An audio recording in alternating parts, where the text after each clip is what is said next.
और बात राज्यसभा चुनाव की, जहां राज्यसभा चुनाव में जिसको लेकर बड़ी खबर है, बीजेपी के तीनों प्रत्याशियों को निर्विरोध सांसद चुन लिया गया है। दरअसल कांग्रेस प्रत्याशी मीनाक्षी नटराजन का पर्चा रद्द हो गया था, जिसके कारण रिटर्निंग अधिकारी ने उनका नामांकन रद्द कर दिया है। अब सामने कोई विपक्ष दल का प्रत्याशी नहीं होने के कारण बीजेपी के ही तीनों प्रत्याशियों को विजयी घोषित कर दिया गया।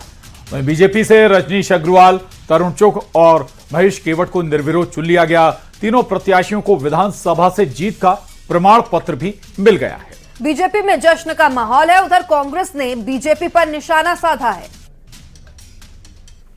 और कांग्रेस का जो अंतर्कलह है, कहीं ना कहीं टिकट वितरण में भी हमने देखा होगा, इनके वरिष्ठ नेता कोई भी इस नॉमिनेशन फाइल करते समय या न कहीं हमको दिखाई नहीं दिए, चाहे कमलनाथ जी हो, दिग्विजय सिंह को तो उन्होंने इस पर बयान देने के लिए कहा पीसी में, प्रेस कॉन्फ्रेंस में, लेकिन वो नहीं बोले। ये बताता है कि कांग्रेस के अंदर की अंतर्कलह भी इस फॉर्म रिजेक्शन के कारण। सुप्रीम कोर्ट में न प्लस किया न माइनस, न रिजेक्ट किया न एक्सेप्ट किया, कल तक के लिए छोड़ दिया। तो आखिर सारे विधायकों को हमने दिल्ली बुलाया है। सब हम राष्ट्रपति से मिलना चाहते हैं। हमने उनको लिखित में आवेदन सारे विधायकों के साथ दिया है। कारण क्या है कि अगर देश में न्याय नहीं बचेगा तो फिर क्रांति आएगी, और अगर क्रांति आएगी तो फिर लोकतंत्र नहीं बचेगा। इधर कांग्रेस राज्यसभा प्रत्याशी मीनाक्षी नटराजन के नामांकन का मामला अब देश की सर्वोच्च अदालत पहुंच गया है। नामांकन रद्द होने के मामले में कांग्रेस की ओर से सुप्रीम कोर्ट में याचिका लगाई गई है। कोर्ट ने कल से सुनवाई करने के लिए कहा है। मीनाक्षी नटराजन के नामांकन विवाद को लेकर भोपाल में कांग्रेस ने विधानसभा के गेट पर जमकर प्रदर्शन किया। प्रहलाद पटेल ने कहा कि कांग्रेस के चिल्लाने और सड़क पर उतरने से कुछ नहीं होने वाला। चुनाव आयोग से तथ्य छुपाना कांग्रेस का अपना पाप है।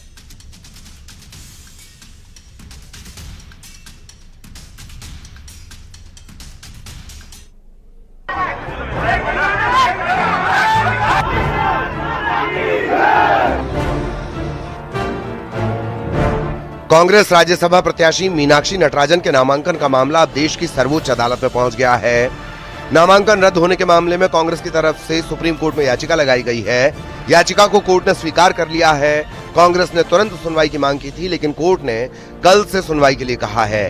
हालांकि कोर्ट ने राज्यसभा चुनाव परिणाम पर रोक लगाने से इनकार कर दिया। अभिषेक मनु सिंघवी जी ने जब लिस्टेड, जो अनलिस्टेड था उनका मैटर, उसको जब उन्होंने कहा कि इसको आप सुन लीजिए, सम अर्जेंसी इज देयर, कोर्ट ने कह दिया हम इलेक्शन प्रोसेस के बीच में इंटरवेन नहीं करेंगे। आप जो भी है आप इलेक्शन पिटीशन में जा सकते हैं। जब अभिषेक मनु सिंघवी जी ने फर्दर इंसिस्ट किया कि आज वो तीनों लोग चुन लिए जाएंगे और उसके बाद will not be left with any option, तो कोर्ट ने कहा we will hear you tomorrow but we will not intervene in the election process. नामांकन रद्द होने की लड़ाई कांग्रेस सड़क से कोर्ट तक लड़ेगी। मीनाक्षी नटराजन के नामांकन विवाद को लेकर भोपाल में कांग्रेस ने विधानसभा के गेट पर प्रदर्शन किया। कांग्रेस कार्यकर्ताओं ने मीनाक्षी नटराजन को न्याय दो के नारे लगाए, निर्वाचन प्रक्रिया पर सवाल उठाए। कांग्रेस नेताओं का आरोप है कि मामले में लीपापोती कर प्रक्रिया आगे बढ़ाई जा रही है। नामांकन विवाद पर कैबिनेट मंत्री प्रहलाद पटेल ने कांग्रेस पर बड़ा हमला बोला।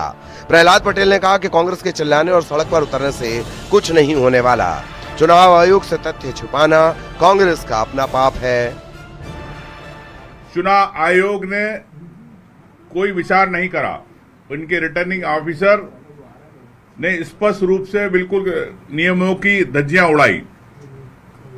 हम लोग सुप्रीम कोर्ट गए। आज हमारे वकील, कांग्रेस के वकील तनखा जी, संघवी जी, रणदीप जी, सभी लोगों ने माननीय उच्चतम न्यायालय से निवेदन किया कि इस विषय पे तत्काल संज्ञान लेके चर्चा होना चाहिए।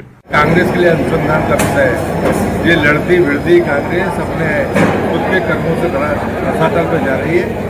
रहा सवाल आपत्ति का, तो आपत्ति जनाए ने उच्चतम न्यायालय का फैसला है, निर्वाचन आयोग का फैसला सही फैसला है। अगर किसी के ऊपर मुकदमा है तो उसको जानकारी देनी चाहिए।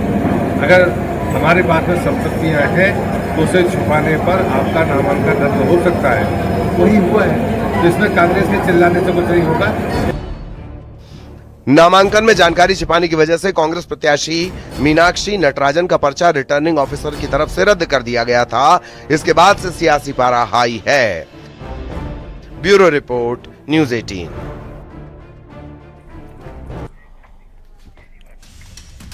और मीनाक्षी नटराजन मामले पर बुलाई गई कांग्रेस की प्रेस कॉन्फ्रेंस का एक वीडियो सोशल मीडिया पर तेजी से वायरल हो रहा है। इस वीडियो में पूर्व मुख्यमंत्री दिग्विजय सिंह और प्रदेश प्रभारी हरीश चौधरी के बीच तीखी तनातनी साफ नजर आ रही है। चर्चा के दौरान जब हरीश चौधरी ने कहा कि हम कर लेंगे तो दिग्विजय सिंह ने हाथ जोड़कर उन्हें जवाब दिया।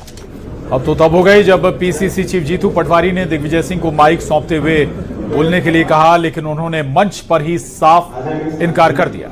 कांग्रेस की इस अंदरूनी खींचतान का वीडियो अब सोशल मीडिया में वायरल है और चर्चा का विषय भी बन गया है। कांग्रेस के वायरल वीडियो पर बीजेपी ने तंज कसा है। बीजेपी विधायक रामेश्वर शर्मा ने निशाना साधते हुए कहा कि कांग्रेस के वरिष्ठ नेताओं का अपमान हो रहा है। दिल्ली से आए नेता दिग्गजों की तौहीन कर रहे हैं। ये तस्वीरें अब सोशल मीडिया पर जमकर वायरल हैं। पहले हरीश चौधरी और दिग्विजय सिंह के बीच का वार्तालाप। के इशारे पर मध्य प्रदेश के चाहे दिग्विजय सिंह जी हों, चाहे कमलनाथ जी हों, चाहे अरुण यादव जी हों, चाहे अजय सिंह राहुल भैया जी हों या जितने भी पुराने वरिष्ठ नेता हैं, इनकी उपेक्षा और इनको अपमानित करने के बार बार दिल्ली का दूत आता है और मध्य प्रदेश में दिग्विजय सिंह, कमलनाथ जैसे वरिष्ठ नेताओं को अपमानित करके चला जाता है। और आप इस वीडियो में क्लियर देख रहे हैं कि किस तरह हरीश जो उनके प्रभारी हैं चौधरी, वो किस तरह एक सीनियर लीडर जो मध्य प्रदेश का 10 साल चीफ मिनिस्टर रहे हों, उनको किस तरह वहां पर मंच पर क्लियर बहस करते हुए दिखाई दे रहे हैं। तो मुझे इससे लगता है कि अब शायद राजनीतिक तौर पर दिग्विजय सिंह जी को इस बात के लिए दबाव और विवश किया जा रहा है कि वो राजनीतिक तौर पर संन्यास ले लें, अन्यथा हम उनको संन्यास दिलाने के लिए मजबूर कर देंगे। और मीनाक्षी नटराजन मामले पर बुलाई गई कांग्रेस की प्रेस कॉन्फ्रेंस का एक वीडियो सोशल मीडिया पर तेजी से वायरल हो रहा है। इस वीडियो में पूर्व मुख्यमंत्री दिग्विजय सिंह और प्रदेश प्रभारी हरीश चौधरी के बीच तीखी तनातनी साफ नजर आ रही है। चर्चा के दौरान जब हरीश चौधरी ने कहा कि हम कर लेंगे तो दिग्विजय सिंह ने हाथ जोड़कर उन्हें जवाब दिया। अब तो तब हो गई जब पीसीसी चीफ जीतू पटवारी ने दिग्विजय सिंह को माइक सौंपते हुए बोलने के लिए कहा, लेकिन उन्होंने मंच पर ही साफ इनकार कर दिया। कांग्रेस की इस अंदरूनी खींचतान का वीडियो अब सोशल मीडिया में वायरल है और चर्चा का विषय भी बन गया है। कांग्रेस के वायरल वीडियो पर बीजेपी ने तंज कसा है। बीजेपी विधायक रामेश्वर शर्मा ने निशाना साधते हुए कहा कि कांग्रेस के वरिष्ठ नेताओं का अपमान हो रहा है। दिल्ली से आए नेता दिग्गजों की तौहीन कर रहे हैं। ये तस्वीरें अब सोशल मीडिया पर जमकर वायरल हैं। पहले हरीश चौधरी और दिग्विजय सिंह के बीच का वार्तालाप। के इशारे पर मध्य प्रदेश के चाहे दिग्विजय सिंह जी हों, चाहे कमलनाथ जी हों, चाहे अरुण यादव जी हों, चाहे अजय सिंह राहुल भैया जी हों या जितने भी पुराने वरिष्ठ नेता हैं, इनकी उपेक्षा और इनको अपमानित करने के बार बार दिल्ली का दूत आता है और मध्य प्रदेश में दिग्विजय सिंह, कमलनाथ जैसे वरिष्ठ नेताओं को अपमानित करके चला जाता है। और आप इस वीडियो में क्लियर देख रहे हैं कि किस तरह हरीश जो उनके प्रभारी हैं चौधरी, वो किस तरह एक सीनियर लीडर जो मध्य प्रदेश का 10 साल चीफ मिनिस्टर रहे हों, उनको किस तरह वहां पर मंच पर क्लियर बहस करते हुए दिखाई दे रहे हैं। तो मुझे इससे लगता है कि अब शायद राजनीतिक तौर पर दिग्विजय सिंह जी को इस बात के लिए दबाव और विवश किया जा रहा है कि वो राजनीतिक तौर पर संन्यास ले लें, अन्यथा हम उनको संन्यास दिलाने के लिए मजबूर कर देंगे।